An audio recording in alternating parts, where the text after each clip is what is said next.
নমস্কার বন্ধুরা, নোম্যাডিক শুভব্রত চ্যানেলে আপনাদের সবাইকে স্বাগত। বর্তমানে চলেছি আমরা নাগাল্যান্ডের উদ্দেশ্যে।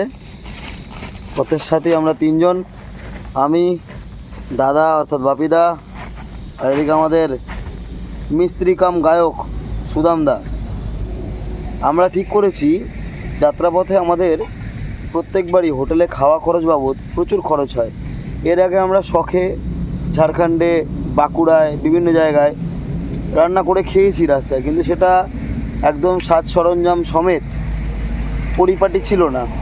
সেটা যেমন তেমন করে জোগাড় করে আমরা করেছিলাম। কিন্তু এবারে আপনাদেরকে দেখাচ্ছি, আমরা একদম সমস্ত রকমের যা যা সাজ সরঞ্জাম, ছুরি কাঁচি থেকে শুরু করে হাঁড়ি, কড়াই, প্রেসার কুকার, গ্যাস, চাল ডাল, তেল, নুন, মাল মশলা সমস্ত কিছু আমাদের সঙ্গে নিয়ে এসেছি। এবং আমরা বর্তমানে রয়েছি পলাশির কাছে। প্রচণ্ড খিদে পেয়ে গেছিলো, ঘুমও পাচ্ছে হালকা হালকা, ফলে একটু টাইম পাসও হবে। গাড়িতে অনেকক্ষণ চলেছে, রেস্ট নিচ্ছি। সেই তালে তালে আমাদের রান্নাটাও চলছে। রান্না করছে দাদা, চলুন আপনাদের একবার দেখাই। এখানে রয়েছে ডিম সেদ্ধ, ভাতের সঙ্গে খাবো শসা, আর ওদিকে চলছে সোয়াবিন আলুর দম কষা। ওখানে ভাতের হাঁড়িতে ভাত ফুটিয়ে রাখা রয়েছে, সোয়াবিন আলু কষা চলছে। এই আমাদের রাঁধুনি কাম টিম মেন্টার দাদা।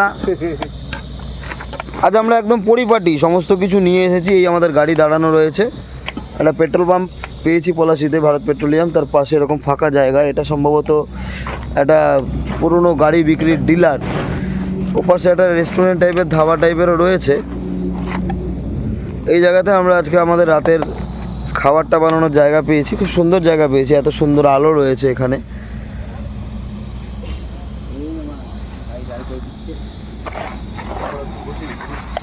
চলুন তাহলে খাওয়া দাওয়ার সময় একবার দেখা হবে। না, কমপ্লিট হয়ে গেছে। সারাদিনের পরে আমরা সবাই ক্লান্ত। দারুণ সুবাস বেরোচ্ছে রান্নার। একবার দেখিয়ে দিই আপনাদেরকে কি খাচ্ছি। ভাত, ডিমের তরকারি, ওখানে দাদা খেতে বসছে, এখানে সুদামদা, এই যে আমি। তাহলে বেশি দেরি না করে এবার খাওয়া শুরু করা যাক। দেখা হচ্ছে পরের ভিডিওতে। ভালো লাগলে ভিডিওটা লাইক, শেয়ার এবং সাবস্ক্রাইব করে দেবেন চ্যানেলটা। সকলকে ধন্যবাদ।